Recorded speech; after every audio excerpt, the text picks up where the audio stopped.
Hello friends, welcome to Gyansheela education. तो मेरे पास में बहुत सारे कमेंट्स हैं, बहुत सारी क्वेरीज़ हैं। पर्सनली कई सारे बच्चों ने बात की है, वो सारे स्टूडेंट्स जो पिछली बार एसएससी सीजीएल एग्ज़ाम दे चुके हैं या सीएचएसएल एग्ज़ाम दे चुके हैं, मतलब कि पहले से उन्होंने अपीयर हो चुके हैं लेकिन उनका परफॉर्मेंस सही नहीं रहा, तो वापस से वो 2020 वाली एग्ज़ाम्स में अपीयर होना चाहते हैं और यहाँ पर अपने आप को इम्प्रूव करना चाहते हैं, अच्छा स्कोर करना चाहते हैं। तो ऐसी स्थिति में अब हम क्या करें? क्योंकि ज़्यादातर मेरी स्ट्रेटेजी आप देखोगे जितनी मैं बताता हूँ, वो नॉर्मली मैं बिगनर्स के लिए बताता हूँ। वो स्टूडेंट्स जो पहली बार एसएससी के लिए आए हैं, एसएससी की तैयारी कर रहे हैं, उनके लिए बताता हूँ। तो ऐसा मैं कभी भी वीडियो में कहता नहीं हूँ कि जो रिपीटर्स हैं, ऑलरेडी एग्ज़ाम जो दे चुके हैं या कई समय से दे रहे हैं लेकिन अपने आप को इम्प्रूव नहीं कर पा रहे हैं, या कंजिक्यूटिव वो एग्ज़ाम देते चले जा रहे हैं लेकिन एग्ज़ाम में जो रिक्वायर्ड सक्सेस है उनको नहीं मिल रही है। ठीक है, तो ऐसे स्टूडेंट्स को मैंने कभी एड्रेस किया नहीं। तो मैंने सोचा कि काफ़ी सारे आपकी क्वेरीज भी थी इसके ऊपर, तो मुझे एक वीडियो बनाना चाहिए और आपके डाउट्स को क्लियर करना चाहिए। तो वो बच्चे जो रिपीट कर रहे हैं एग्ज़ाम को, जो ऑलरेडी एग्ज़ाम दे चुके हैं पहले और सक्सेसफुल नहीं हो पाए, उनके लिए वाला वीडियो है स्पेसिफिकली। ठीक है, देख तो सभी सकते हैं क्योंकि सारी बातें काम की होने वाली है, इसमें बहुत इंपॉर्टेंट बातें होने वाली है। तो पूरा वीडियो आप ज़रूर देखिएगा। जो बातें मैं आपको बताने वाला हूँ उसको अप्लाई करना है आपको। ठीक है, केवल सुन के रख नहीं लेना, क्योंकि मुझे पता है कई सारे बच्चे, मैं पर्सनली बात करता हूँ, फ़ोन पे बात होती है, तो समझ में सब कुछ आता है कि हाँ स्ट्रैटेजी अच्छी बताई है, जो बोला है वो बिल्कुल काम का लग रहा है, लेकिन अप्लाई नहीं किया। तो जो हमको ज्ञान मिल रहा है ना, वो उसका अचार नहीं डालना अपने को उसको अप्लाई करना लाइफ में। अप्लाई करेंगे तो ही सक्सेसफुल हो पाएंगे। अगर लेके इकट्ठा कर रहे हो तो किसके लिए इकट्ठा कर रहे हो? ठीक है, तो नॉलेज आपको जमा नहीं करना अपने पास में। जो भी नॉलेज आपको दिया जा रहा है उस नॉलेज को आप समझो और अप्लाई करो लाइफ में। Application part is most important part. ठीक है, तो सबसे पहले मैं आपको एक सबसे इंपॉर्टेंट चीज़ बताना चाहता हूँ कि आप रिपीटर हैं। इसका मतलब ये है सीधा सा कि आप जो भी आपने परफॉर्म किया है पास्ट में, जो भी आपने परफॉर्मेंस दिया है एग्जाम्स में, अलग अलग एग्जाम्स में, उससे आप सेटिस्फाइड नहीं हो, है ना। आपको ये बात समझना पड़ेगी सबसे पहले। तो जो भी आपका परफॉर्मेंस रहा है, वो परफॉर्मेंस आपका अप टू द मार्क नहीं था, डिज़ायर्ड नहीं था। जितना एक्सपेक्ट आपने अपने आप से किया था उतना आपने परफॉर्मेंस नहीं दिया। इस वजह से आपका एग्ज़ाम में सिलेक्शन नहीं हुआ। ये सिलेक्शन हो भी रहा है तो बहुत कम नंबर से हो रहा है, एकदम मार्जिन पे हो रहा है, जिस वजह से वो आपको मिल रहा है जो आपको नहीं चाहिए। आपको, आपकी एस्पिरेशन थी, आपका ड्रीम था इनकम टैक्स इंस्पेक्टर, और आपको मिल रहा है टैक्स असिस्टेंट। बिल्कुल ही ऊपर की और नीचे की जॉब हो गई। एक जॉब ऐसी जो टॉपर्स लेते हैं, एक जॉब वो है जो सबसे आखिरी में सिलेक्ट होने वाला लेता है। ठीक है, तो यहाँ पर सबसे इंपॉर्टेंट चीज़ यही है कि आपने रियलाइज़ करना बहुत ज़रूरी है कि आपके अंदर कुछ ना कुछ कमी रही होगी डेफिनेटली, इसीलिए आपका performance up to the mark exam में नहीं रहा और आपने अच्छा परफॉर्म नहीं किया और आपका सिलेक्शन नहीं हुआ या कम नंबर आए। ठीक है, सबसे पहली चीज़ ये, क्योंकि मैंने ये पाया है, कई बच्चे ये मान लेते हैं।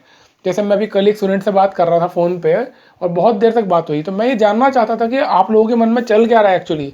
आप लोग कैसे सोचते हो? आपका एक्सपीरियंस एसएससी को लेकर है, 2 साल 3 साल से तैयारी कर रहे हो, तो उसके बाद भी आप क्या सोचते हो अपने आप के बारे में? तो मुझे ये पता चलता है कि आप लोग ये मान के रख रहे हो कि आपको सब कुछ आता है। आपने ये मान लिया है कि आपका सब कुछ कंप्लीट हो गया है और उसके बाद भी आपका स्कोर नहीं बढ़ रहा। तो स्पेसिफिकली जो स्टूडेंट से मैंने बात की है ना, मैं उसके बारे में आपसे बात कर लेता हूँ, क्योंकि बात करते करते मुझे भी बहुत सारी क्लैरिटी हो गई इस इशू को लेकर के। पहली चीज़ तो ये देखो, आपको अगर ये लगता है ना कि आपको बहुत कुछ आता है, आपने सब कुछ कंप्लीट कर लिया है, तो ये सबसे बड़ी गलतफहमी है आपकी। इसको आप पहले दूर करो। क्योंकि अगर आप कंप्लीट होते अपने प्रिपरेशन में, तो एग्ज़ाम में आपका परफॉर्मेंस बहुत अच्छा होता, नो डाउट अबाउट इट, है ना। वो होना ही चाहिए था। अगर आपके प्रिपरेशन अच्छी नहीं है तभी तो आपका परफॉर्मेंस अच्छा नहीं है ना। एग्जाम में कुछ ना कुछ तो छोड़ दिया होगा आपने। और एग्जाम की प्रिपरेशन केवल एक ही एस्पेक्ट पे तो डिपेंड नहीं कर रही। मैं आपको कई बार बता चुका हूँ, एग्जाम की प्रिपरेशन में बहुत सारी चीज़ें होती है। आपकी कॉन्सेप्चुअल क्लैरिटी अच्छी होना चाहिए, फिर आपको उस पर्टिकुलर टॉपिक पे या उस पर्टिकुलर कॉन्सेप्ट पे बहुत प्रैक्टिस करना होती है, फिर आपकी स्पीड इंपॉर्टेंट होती है, एक्यूरेसी इंपॉर्टेंट होती है ना। आपका खुद का फिजिकल फिटनेस भी इंपॉर्टेंट कहीं ना कहीं होता है। एग्जाम वाले दिन आपका तबीयत खराब नहीं होना चाहिए, आपका मेंटल जो बैलेंस है वो भी होना चाहिए। एग्जाम के दिन ऐसा नहीं हो कि थोड़ा बहुत ऊपर नीचे हुआ तो आप एकदम स्ट्रेस में आ गए। ठीक है, तो ये सारी चीज़ों का समायोजन जो होता है ना, वही सक्सेस होता है। तो मोटे मोटे आपको यहाँ पर 2 काम करना है। पहला काम तो आपको ये करना है कि आपको ये एक्सेप्ट करना है कि हाँ आपके अंदर कुछ कमी है, और दूसरा उससे भी इंपॉर्टेंट काम ये करना है कि आपको ये आइडेंटिफाई करना है कि वो कमी क्या है। बहुत ही सरल भाषा में बता रहा हूँ मैं, और मैं आपको कई बार ये बात पहले ही बता चुका हूँ कि आपको अच्छी तरह पता होना चाहिए कि आपकी स्ट्रेंथ और अपनी वीकनेस, ये दोनों क्या है और किस लेवल पर जा रही है। क्योंकि ऐसा नहीं कि एग्ज़ाम के टाइम पे, एग्ज़ाम के 1 महीने पहले करने वाला एनालिसिस वाला पार्ट है, नहीं। आप through out the preparation every day, आपको कभी भी कोई पूछ ले कि आप बताओ कि आपके क्वांट में कितने टॉपिक्स वीक हैं, कौन कौन से टॉपिक्स हैं, तो इंस्टेंटली आपके मुंह से जवाब निकल जाना चाहिए। जितने भी टॉपिक्स हैं आपको पता होना चाहिए अच्छी तरह से कि कहाँ आपकी कमजोरी आ रही है। फिर टॉपिक्स के अंदर भी कई सारे सब टॉपिक्स होते हैं या कई सारे ऐसे कॉन्सेप्ट्स होते हैं। जैसे ट्रिग्नोमेट्री की हम बात करें, ट्रिग्नोमेट्री अपने आप में बहुत वास्ट है ना, उसमें हाइट्स एंड डिस्टेंस भी आता है, लेकिन केवल ट्रिग्नोमेट्री के अंदर ही कम से कम 11 से 12 कॉन्सेप्ट होते हैं, 11 से 12 प्रकार से क्वेश्चन पूछे जाते हैं। तो आपको अच्छी तरह पता होना चाहिए, एक एक चीज़ की क्लैरिटी होना चाहिए। और ऐसा क्यों होना चाहिए? क्योंकि अगर आपको पता ही नहीं होगा कि आपकी कमज़ोरी क्या है, तो आप उसके ऊपर काम कैसे करोगे? और अगर आप अपनी कमज़ोरियों पर काम नहीं करोगे तो एग्ज़ाम में परफॉर्मेंस आप दे ही नहीं पाओगे, बिकॉज वीकनेस को आपने स्ट्रेंथ में कन्वर्ट किया ही नहीं। तो अगर आप रिपीटर हो ना, अगर आप एग्ज़ाम की तैयारी फिर से कर रहे हो, तो आप एक चीज़ पहले समझ लो कि यहाँ पर जो खेल है ना, अब सबके लिए बराबर है। आप ये बिल्कुल भी अपने आप को प्रिविलेज मत मान लेना कि आपने ऑलरेडी तैयारी कर ली है तो आप अलग हो। मैं आपको बता दूं, जो कोई भी टॉपर भी होता है ना, जो ऑल इंडिया 1 रैंक लगाता है या टॉप 10 में भी कोई आ रहा है, तो उसके लिए भी अगली बार एग्ज़ाम देना हो ना, तो उसको उतनी तैयारी करना पड़ेगी जितने किसी बिगनर को करना है। तो ये कोई कॉम्पिटिटिव एग्ज़ाम ऐसी कभी नहीं होती है कि आपने एक बार कुछ कर लिया तो वो परमानेंट हो गया है। ऑलराइट, आपने एग्जाम्स की में क्वेश्चंस करने की प्रैक्टिस की है, तो वो एक प्रैक्टिस आपको कंटिन्यूसली करना पड़ती है एग्ज़ाम होने तक। और आपने उसमें 2-3 महीने की गैप दे दी या आपने रिक्वायर्ड प्रैक्टिस नहीं की है, तो आपकी वो स्पीड, वो कंसिस्टेंसी टूट जाती है और उसको वापस से आपको प्रैक्टिस करके रीगेन करना पड़ता है। तो आपको करना क्या है? सबसे पहले तो अपने आप को बिगनर मान लो, है ना। आप बिगनर मानो और वापस से वही सब काम करो जो मैं आपसे करवा चुका हूँ शुरुआत में, जब आपने एग्जाम की तैयारी पहली बार की थी। जैसे कई सारे स्टूडेंट्स 2017 से लगे हुए हैं, किसी ने 18 से तैयारी शुरू की है, वही एग्जाम्स अगर क्लियर नहीं हुई है, तो जो मैंने आपको बताया था वो आपको फिर से बता रहा हूँ, ये बहुत काम की चीज़ है। और ये जो स्ट्रैटेजी है, ये जो टेक्निक है, ये टिप है जो मैं आपको बताने वाला हूँ अभी, इसको कोई चैलेंज अगर कर दे तो आप मुझे आके बता देना। आप चाहो तो मेरे वीडियो को डिसलाइक कर देना अगर इस चीज़ को कोई चैलेंज कर दे, कोई ये कह दे कि ये स्ट्रैटेजी काम नहीं करती है। उल्टा मैं ये कहूँगा कि केवल यही स्ट्रैटेजी काम करेगी, इसके अलावा आपको कोई भी हेल्प नहीं करने वाला। और इसीलिए सेल्फ स्टडी को मैं ज़्यादा प्रोमोट करता हूँ, सेल्फ स्टडी को मैं ज़्यादा इंसिस्ट कर रहा हूँ, क्योंकि आपको ही समझना पड़ेगा कि आपको एग्ज़ाम निकालनी है, किसी टीचर को या किसी व्यक्ति को आपके बिहाफ पे एग्ज़ाम नहीं निकालनी है। ठीक है, तो सबसे पहले काम आप क्या करो, हम केवल एक क्वांट की मान लो बात कर लेते हैं, इसको आप हर जगह अप्लाई कर लेना, हर सब्जेक्ट पे। ठीक है, हम केवल क्वांट की बात कर लेते हैं। मान लीजिए आप क्वांट का मॉक टेस्ट लगा रहे हो, टीयर 1 में 25 सवाल आते हैं और आप अच्छा स्कोर नहीं कर पा रहे, तो सबसे पहला काम आपको क्या करना है कि आपको ये पता चल गया कि आपका स्कोर नहीं आ रहा है। ठीक है, और हमारा पर्पस क्या है? क्वांट में फुल मार्क्स लेकर आना। टीयर 1 में तो रिक्वायर्ड है, टीयर 1 के अंदर आपके क्वांट में एक भी नंबर नहीं कटना चाहिए कायदे से। ठीक है, तो हमारी ये रिक्वायरमेंट है कि हमें फुल मार्क्स लेकर आना है। और मान लीजिए आपके 14-15 क्वेश्चन ही सही हो रहे हैं, बाकी का 8-10 क्वेश्चन आप सॉल्व नहीं कर पा रहे, तो सबसे पहले आपको क्या करना है? आपको एक कॉपी बनानी है। उस कॉपी में आपको जितने भी टॉपिक्स हैं, क्वांट के बहुत सारे टॉपिक्स हैं, लगभग 30 से 31 टॉपिक्स हैं क्वांट के, जिनके क्वेश्चन एग्जाम में आते हैं टीयर 1 में और टीयर 2 में। इसमें मतलब मैथ्स भी आ गया, अरिथमेटिक भी आ गया। तो आपको उन टॉपिक्स के नाम सोच सोच के लिखना है जो टॉपिक्स आपको लगता है कि आपके वीक हैं, उन पर्टिकुलर टॉपिक्स में आप अच्छा स्कोर नहीं कर पा रहे। अब लिखने से क्या होगा? लिखने का इंपॉर्टेंस समझा करो यार। जब हम कोई चीज़ लिखते हैं ना, तो हम उसको रियलिटी में कन्वर्ट कर देते हैं। हमारे माइंड में बहुत सारी चीज़ें चल रही होगी, आपको पता होगा कि आपका प्रॉफिट एंड लॉस थोड़ा सा वीक है, आपके कंपाउंडेटर से क्वेश्चन आप नहीं कर पा रहे, ये आपको वैसे पता होता है।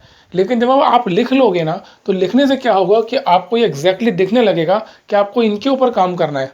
और एक बार आपने लिख लिया, मान लीजिए वो 5 या 6 टॉपिक्स हैं, 6 टॉपिक्स के नाम आपने लिख लिए 1 बाय 1। अब आप इन पर्टिकुलर टॉपिक्स पे स्टार्ट करो नंबर 1 टॉपिक से। उस टॉपिक के आप मिनिमम 200 से 250 या 300, या जब तक आपको लगता है कि आप सेटिस्फाइड हो इस टॉपिक पे, आप टॉपिक वाइज मतलब टाइप वाइज क्वेश्चन सॉल्व करो। तो टाइप वाइज की बुक आपके पास होगी, राकेश यादव हो सकती है, राकेश यादव है, या फिर किरण की टाइप वाइज है, कोई भी बुक है, उसको आप सॉल्व करो। जितने ज़्यादा क्वेश्चन सॉल्व कर सकते हो सॉल्व करो। मैं नंबर ऑफ क्वेश्चंस की लिमिट आपके लिए नहीं बना रहा, बिकॉज ये डिपेंड करता है person to person, student to student. हो सकता है किसी की तैयारी उस टॉपिक की 100 या 125 क्वेश्चंस में हो जाए, किसी को 400-500 क्वेश्चन करने पड़ जाए, लेकिन आपको जितने भी करने पड़े, आप टाइप वाइज क्वेश्चन सॉल्व करो ज़्यादा से ज़्यादा। जैसे एग्जांपल के लिए हम बात कर लेते हैं, ट्रिग्नोमेट्री में आपको प्रॉब्लम आ रही है, ट्रिग्नोमेट्री के आपके जो स्कोर क्वेश्चन आते हैं वो आप सॉल्व नहीं कर पाते और उसकी वजह से आपका स्कोर कम हो रहा है। तो ट्रिग्नोमेट्री के हाथ दौड़ के पीछे पड़ जाओ और बार बार रिपीट करो। ठीक है, जितने ज़्यादा क्वेश्चन सॉल्व कर सकते हो। अच्छा, एक चीज़ ध्यान रखना, जो क्वेश्चन आप सॉल्व करोगे ना, वो सारे वही क्वेश्चन होना चाहिए जो प्रीवियस ईयर क्वेश्चन हैं, मतलब कि एसएससी में ऑलरेडी आ चुके हैं। ठीक है, अगर आप ऐसा कोई मॉक टेस्ट लगा लोगे ना जो कि बाहर से आ रहे हैं, तो उनकी शिकायतें कई बार आ चुकी है, आपको भी पता होगा, मेरे पास में बहुत शिकायतें आती है कि ये मॉक टेस्ट वाले ये लोग उसमें कैट के क्वेश्चन डाल देते हैं या बैंकिंग के क्वेश्चन डाल देते हैं, जो कि रेलेवेंट नहीं होते एग्जाम के पॉइंट ऑफ व्यू से। ठीक है, हालांकि ठीक है, एक दो क्वेश्चन इस बार आया भी था टीयर एसएससी सीएचएसएल में, तो ऐसा लग रहा था कि कैट के लेवल का क्वेश्चन है, बट ऐसे सारे क्वेश्चन नहीं आएंगे ना। 95% क्वेश्चन तो वही आने वाले हैं जो रिपीट होंगे प्रीवियस ईयर्स में। ठीक, तो आपको क्या करना है, टॉपिक वाइज जितने क्वेश्चन हो सके उतने सॉल्व करो, करते चले जाओ जब तक कि आप खुद कॉन्फिडेंट फील ना करो। और जब आप कॉन्फिडेंट फील करो उसके बाद आप मॉक टेस्ट लगाना और खुद इवेल्युएट करना अपने आप को कि आप कितना अच्छा परफॉर्म कर रहे हो। और मेरे दोस्तों, मैं आपको दावे के साथ एक बात कह रहा हूँ, यही एकमात्र मूल मंत्र है एग्जाम को क्लियर करने का, और कुछ नहीं है। Practice is the only way through which you can clear the exam with top rank. आप सुबह उठते हो और आपको रात के सोने तक, सुबह से लेकर रात तक आपका मैक्सिमम टाइम जो है वो निकलना चाहिए प्रैक्टिस प्रैक्टिस प्रैक्टिस करने में। जितनी ज़्यादा आप प्रैक्टिस करोगे उतना ज़्यादा आपको एडवांटेज मिलेगा, उतने ज़्यादा आप कॉन्फिडेंट फील करोगे और एग्जाम के दिन आप कंफर्टेबली क्वेश्चन सॉल्व कर पाओगे। ठीक है, तो जो रिपीट कर रहे हैं उनके लिए मैं यही कहना चाहूँगा, बेसिकली ये बात नॉन रिपीटर्स पे भी लागू होती है, मतलब कि जो बिगनर्स हैं उन पे भी ये बात लागू होती है कि आपको कॉन्सेप्चुअल क्लैरिटी पहले करना है, उसके बाद में आपको टॉपिक वाइज प्रैक्टिस क्वेश्चंस करना है, उसके बाद आपको आइडेंटिफाई करना है कि कौन सा टॉपिक आपका बहुत कमज़ोर है, जहाँ पर आप टूट रहे हो, जिसके क्वेश्चन आपको समझ में नहीं आ रहे पढ़ने से, या क्वेश्चन आप सॉल्व करते हो तो समय ज़्यादा खा रहा है आपका। ठीक है, तो ज़्यादा से ज़्यादा प्रैक्टिस करोगे ना तो ऑटोमेटिकली आपको लेवल भी बढ़ेगा और आपको रियलाइज़ होने लग जाएगा कि एग्ज़ाम के आप करीब जाते जा रहे हो, और कहीं ना कहीं आपको एग्ज़ाम में जाने के पहले ही पता चल जाएगा कि आप कितना अच्छा स्कोर करने वाले हो। ठीक है, और एक चीज़ ध्यान रखना फ्रेंड्स, अगर रिपीट कर रहे हो एक बार, दो बार, तीन बार, तो ये अपना आखिरी अटैम्प्ट होना चाहिए। इस बार में अगर अपना सपना इनकम टैक्स लेने का या अपना प्रिवेंटिव ऑफिसर बनना है, सीबीआई सब इंस्पेक्टर बनना है, जो भी चाहिए इसी बार में ख़त्म कर देना है। इसको आप 2021 पे लेके नहीं जाना, 2020 वाली एग्ज़ाम में हमारा काम कंप्लीट हो जाना चाहिए। तो तैयारी बिल्कुल वैसे ही करना है। ठीक है, और उसके बाद मेरा सपोर्ट तो आप लोगों को है ही। कुछ भी ऐसा डाउट हो, कुछ भी हो, कुछ पूछना चाहते हो, कुछ बात करना चाहते हो, तो कमेंट बॉक्स में लिख सकते हो। इंस्टाग्राम पे आ जाना, वहाँ पर पर्सनली चैट कर सकते हो, तो जो भी आपके डाउट्स है मैं क्लियर कर दूंगा। और इसके अलावा कोई टॉपिक ऐसा लगता है, जैसे मुझे बल्क में बहुत सारे मैसेज आते हैं, तो मैं उससे वीडियो बना देता हूँ जिससे कि आपकी प्रॉब्लम सॉल्व हो सके। और जितनी बातें मैं आपको बताता हूँ ये बहुत ही रेलेवेंट है, बहुत ही प्रैक्टिकल है, और मेरी बताई बातों का या स्ट्रेटेजी का या टेक्निक्स का वास्तविकता से सीधा सीधा संबंध है। तो आपको ये अप्लाई करना ही पड़ेगी, चाहे आप देर से अप्लाई करो या जल्दी अप्लाई करो। ठीक है, तो उम्मीद करता हूँ वीडियो आपको बहुत अच्छा लगा होगा। प्लीज़ लाइक ज़रूर कर देना, चैनल को सब्सक्राइब कर लेना। Thank you so much.